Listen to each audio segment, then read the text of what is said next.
Most people think painting miniatures is just an expensive hobby, but some painters are turning tiny plastic soldiers and dragons into real cash, and the reason why is not what most beginners think.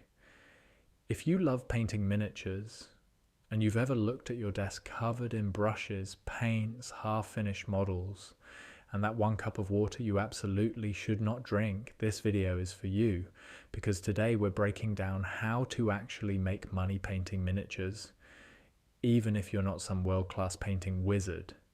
I'm going to show you the real ways people get paid, how to price your work without guessing, where to find buyers, the mistakes that make beginners work for pennies, and the one thing that matters more than being the best painter in the room. Here's the truth right away. You do not need to paint like a competition winner to make money. That sounds crazy because when people hear miniature painting business, they picture museum-level paint jobs with glowing swords, perfect faces, and enough tiny details to make your eyeballs file a complaint. But that is not how most money gets made. Most people paying for painted miniatures want one of three things. They want their army painted so they can play with it. They want a cool display piece for a shelf or desk. Or they want a gift for someone who loves games, fantasy, sci-fi, or tabletop stuff. That means your customer usually does not need best on earth. They need looks awesome, arrived on time, and matches what I paid for. That is a massive difference. Think about it like this. A restaurant makes more money selling a lot of really good burgers than selling one perfect gold-covered burger once a month. Miniature painting works the same way. Consistency beats magic tricks. So let's start with the main ways people make money painting miniatures. The first way is commission painting. This is the big one. Somebody sends you miniatures or asks you to buy and paint them, and they pay you for the finished work. This can be one character, a whole army, a board game set, a bust, a monster, anything. The second way is painting minis first and then selling them. This works well if you like painting what you want instead of waiting for client requests. You paint a cool figure, list it online, and hope the right buyer sees it. The third way is painting tutorials, content, or classes. That's more of a long game. You build an audience on YouTube, Instagram, TikTok, Patreon, or a course site. This can make money too, but it usually takes longer. And most people should not start there if the goal is fast income. The fourth way is small extra services around miniatures. Assembly, cleaning mold lines, magnetizing parts, basing, varnishing, fixing damaged models, batch painting, color matching, and army touch-ups. These jobs are not flashy, but they are useful. Useful pays. Now here is where beginners usually go wrong. They think the job is paint miniatures. No, the job is solving a problem. One guy has a Warhammer army sitting in grey plastic for 6 months and a tournament coming up. Another person bought a giant dragon for a friend's birthday and cannot paint to save their life. Another player wants an army that looks good on the table, but they have a full-time job, kids, and the free time of a squirrel in traffic. That is why people pay. They are not paying only for paint.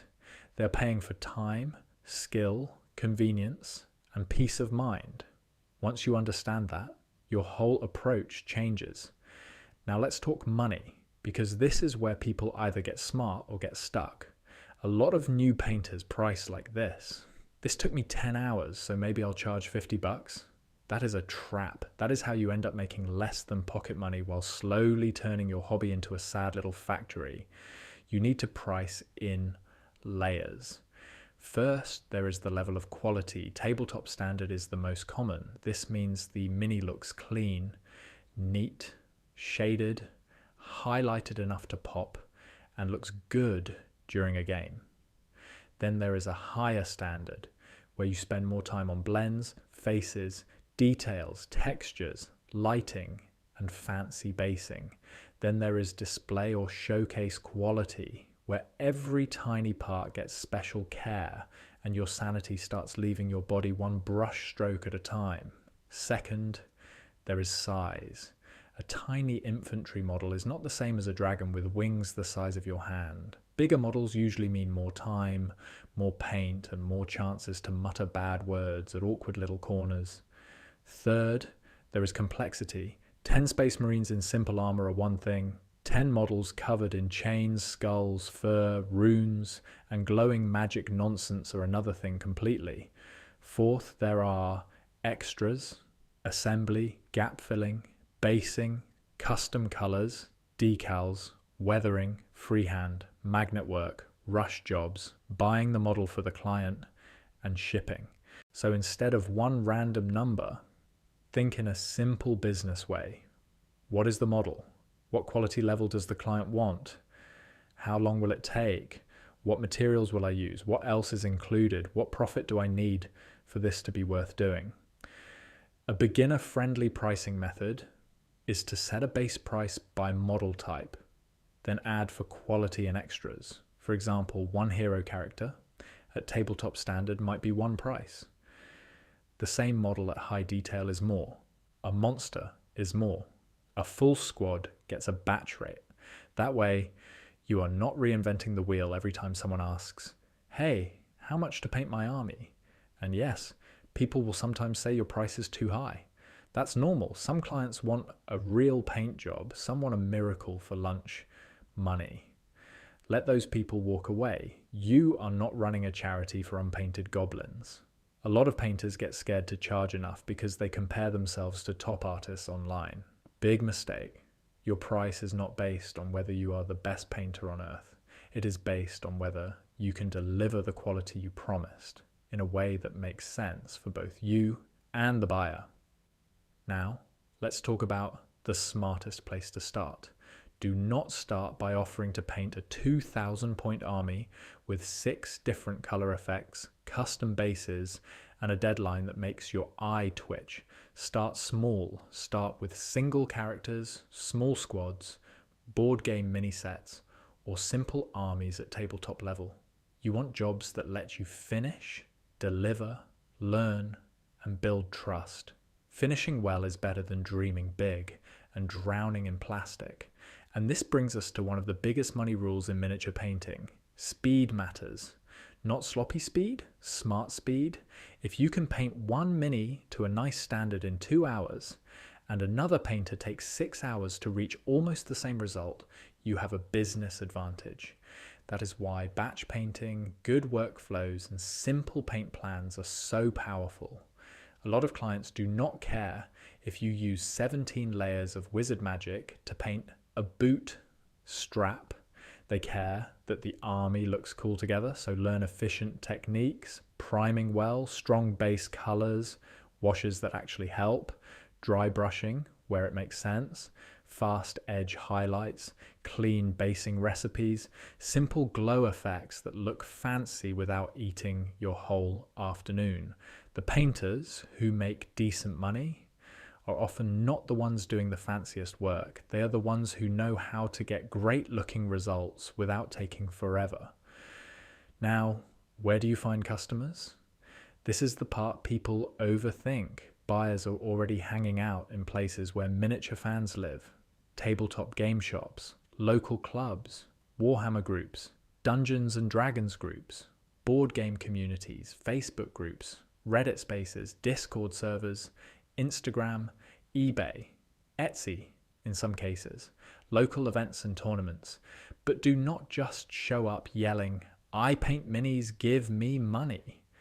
That is the online version of standing in a room with a trumpet and playing directly into someone's soup.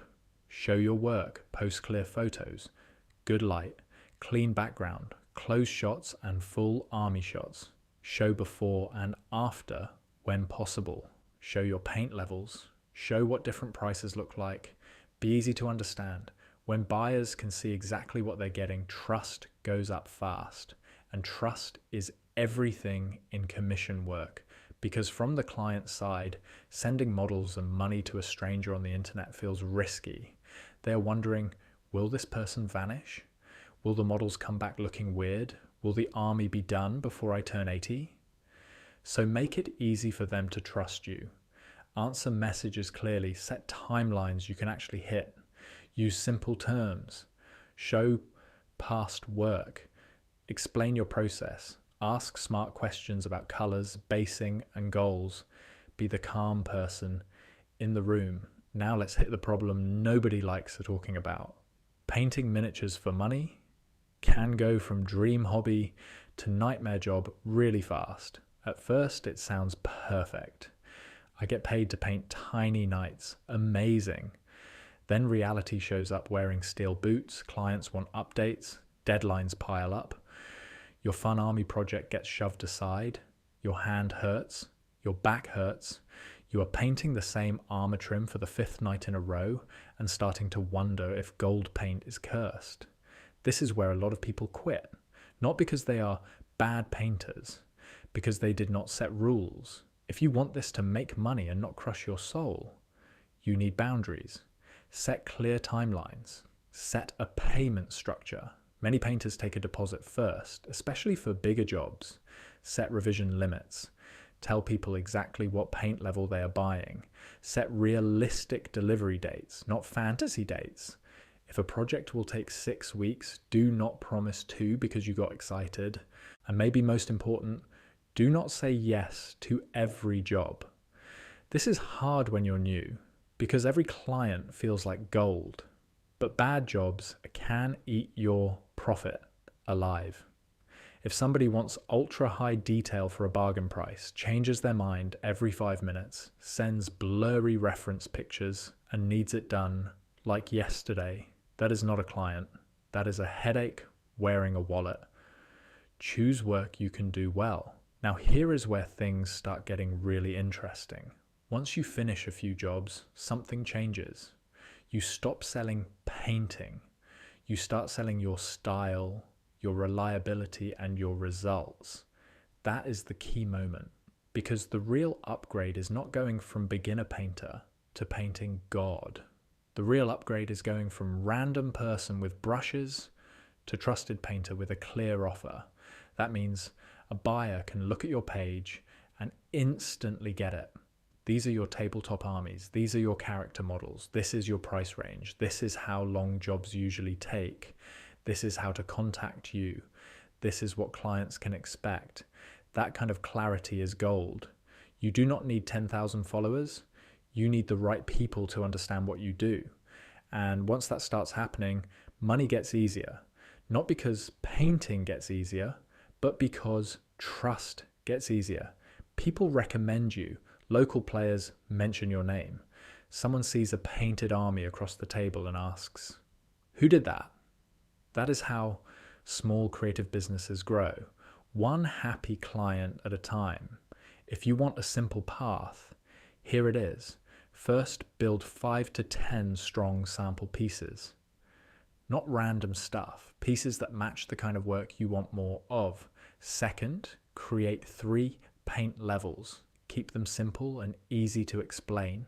Third, make a clear price guide, even if it is a starting range. Fourth, post your work where miniature buyers already are. Fifth, start with smaller jobs and finish them well. Sixth, track your time. This is huge because once you know how long things really take, pricing gets smarter and stress goes down. Seventh, improve speed without killing quality. Eighth, protect your fun. Leave some room to paint for yourself, or this whole thing starts to feel like brushing taxes onto goblins. And let's answer the big question.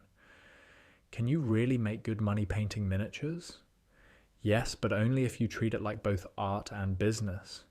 If you paint slowly, charge too little, take messy jobs and rely on luck, you will burn out fast. If you paint cleanly, work efficiently, communicate well, price with a brain, and build trust, you can absolutely make real side income. And for some people, even more than that. You do not need to be perfect. You need to be clear. You need to be reliable. You need to finish what you start. And you need to stop thinking that only elite painters deserve to get paid, because there are thousands of miniatures sitting unpainted right now on shelves, in boxes, on desks, and under beds. Grey armies. half-built monsters, board game sets still waiting for colour, a whole mountain of tiny plastic shame. And to the right customer, that pile is not a hobby problem. It is a problem you can solve. That is where the money is. So if you love miniature painting and want to turn it into cash, start small, price smart, paint clean, move fast, and build trust. That is the formula. Not talent alone, not luck, not fancy words, just good work done on time for people who already want what you do,